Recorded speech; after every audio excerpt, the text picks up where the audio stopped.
Só que Jesus nunca disse isso para a gente. Essa doutrina diz que se você crê em Jesus, e se você pratica a sua fé, você está imune a todo tipo de doença, porque Jesus já carregou sobre ele todas as nossas enfermidades. Está errado. Sabe por quê? Porque a Bíblia diz exatamente isso. Jesus carregou na cruz todas as nossas enfermidades. Todavia o apóstolo Paulo diz que o último inimigo a ser destruído há de ser a morte. Quando a morte for arrancada da existência humana. Mas enquanto existir morte, vai existir doença. Não é verdade? Esse ensino, que é a doutrina da prosperidade, faz a gente acreditar que tudo de ruim que acontece na nossa vida é fruto de duas coisas. Ou você não tem fé, tá? Ou você está debaixo de uma maldição diabólica. E que a única maneira de você quebrar essa maldição diabólica é você participar de um ritual chamado quebra de maldição. E esse ritual, ele é feito quando você confessa os pecados do seu pai, do seu avô, do seu bisavô, até a terceira geração antes de você. Porque esses pecados geram sobre você uma maldição na sua vida. Só que a Bíblia não diz isso, e eu não encontro no Novo Testamento nenhum lugar das Escrituras onde os apóstolos estão pedindo para as pessoas confessarem os pecados do seu pai, do seu avô ou do seu bisavô. Ao contrário, a Bíblia fala a respeito disso no livro de Ezequiel, dizendo assim: vocês dizem que os pais comeram uvas verdes e os dentes dos seus filhos embotaram, mas eu estou dizendo para vocês que se o justo pecar, eu vou trabalhar a vida dele. Mas se ele se converter, eu vou trabalhar a vida dele perdoando os seus pecados.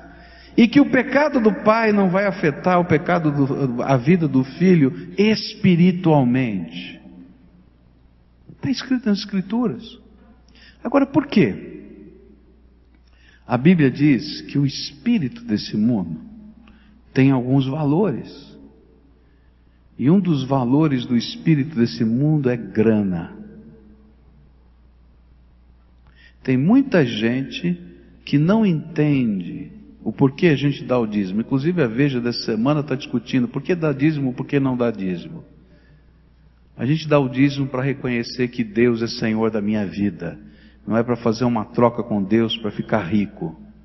Não é um novo tipo de investimento como se fosse um mercado de capitais. Eu faço porque eu reconheço o senhorio de Jesus sobre a minha vida. É só isso, ponto final. Ainda que a Bíblia me prometa bênçãos, mas não é um investimento. É um investimento nos valores eternos e do céu. Mas toda vez que eu entro com valores que são desvalores, copiados do espírito desse mundo, a igreja está em perigo. E é isso que João está falando. Checa a doutrina à luz da palavra de Deus.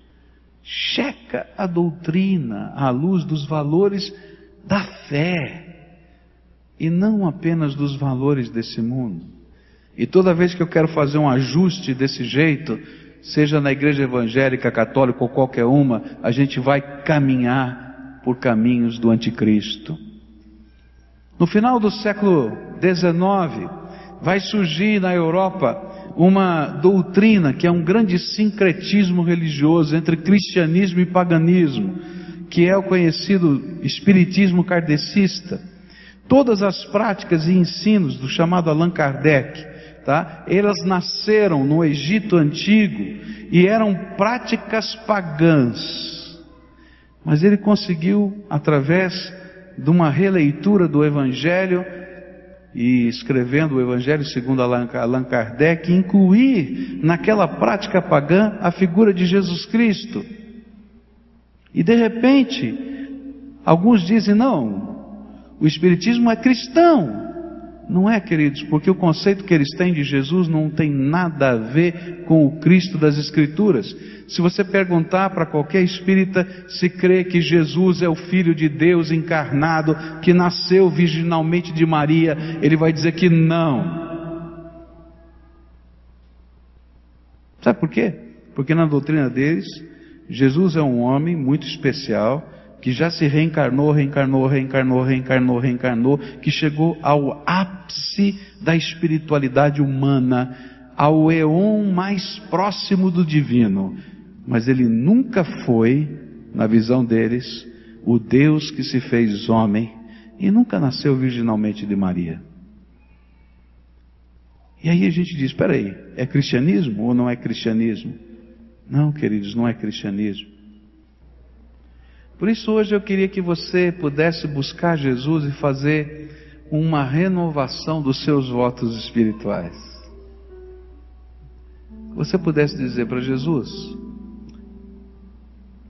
que é tão fácil a gente ser envolvido por filosofias, pensamentos, teorias que compõem a vida do dia a dia, e a gente perder a simplicidade da fé naquele que é Senhor e Salvador das nossas vidas.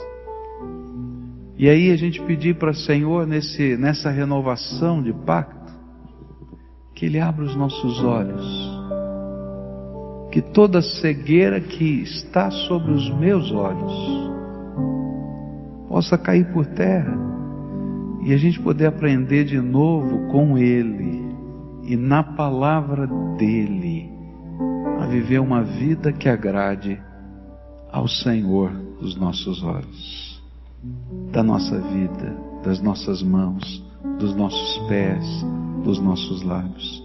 Você concorda que a gente faça uma renovação de pacto aqui hoje? Você pode dizer amém a isso? Então vamos orar juntos.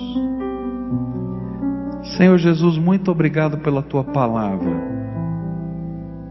Ela é viva e eficaz. E ela nos alertou sobre uma coisa muito simples, mas ao mesmo tempo profunda demais. Que o espírito do anticristo trabalha fora e dentro da igreja. Às vezes é tão fácil para nós olharmos o que está lá fora e colocarmos o dedo apontando para alguns desvalores que são tão simples para nós de percebermos. Mas às vezes nós não somos capazes de enxergar quando ele está dentro dos contextos da nossa vida, da nossa comunidade de fé, do nosso jeito de crer. E nós imaginamos que sinceridade é suficiente. Mas a Tua palavra está nos dizendo que a verdade precisa se unir à sinceridade para ter eficácia. Por isso, Pai, eu quero que nesta manhã o Senhor aceite a renovação dos nossos votos como igreja do Senhor Jesus aqui.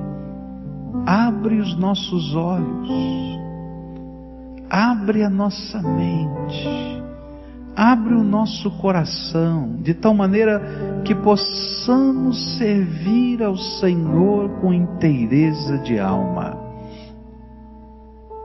Senhor, se há alguma coisa em mim, Pascoal,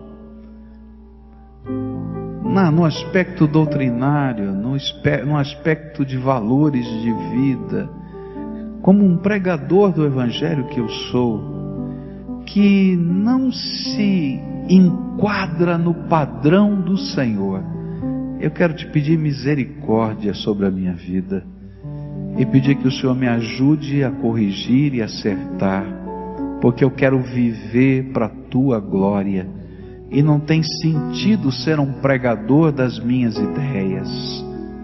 Eu quero ser, Senhor, um pregador de uma fé viva e verdadeira e transformadora. Da mesma maneira, Senhor, esta igreja que eu pertenço, Primeira Igreja Batista de Curitiba, ó Pai, com sinceridade de alma, como um dos líderes desta igreja, e eu tenho certeza que esse é o desejo do coração de todos os líderes desta igreja. Abre os nossos olhos, Senhor, porque nós queremos estar firmados na Tua palavra. Nós sabemos que não existe instituição perfeita, mas nós cremos num Deus perfeito que aperfeiçoa dia a dia as nossas vidas. Então ajuda-nos a ser a igreja que te agrada. E como pessoas, Senhor, como povo teu aqui, nós queremos renovar o voto com o Senhor. Jesus seja o Senhor da nossa vida. Jesus, coloque e escreve a tua palavra viva nos nossos corações. E ajuda-nos, Senhor, a discernir a nossa própria vida, os nossos valores, a nossa família, os nossos conceitos. E aquilo, Senhor, que temos flexibilizado ouvindo as vozes do anticristo. Que, Senhor, tu nos coloque repulsa, porque nós queremos ouvir a voz do nosso Senhor e Salvador, Jesus Cristo. Fica conosco, Pai. Derrama a tua paz sobre o teu povo e leva-nos, Senhor, como sacerdotes da tua palavra, todos nós, para as nossas casas, para os nossos trabalhos, levando a mensagem da esperança, da fé e da salvação em Cristo Jesus a todos os homens, e não uma ideologia, mas uma experiência com o Salvador. Fala conosco, é aquilo que eu oro em nome de Jesus. Amém e amém.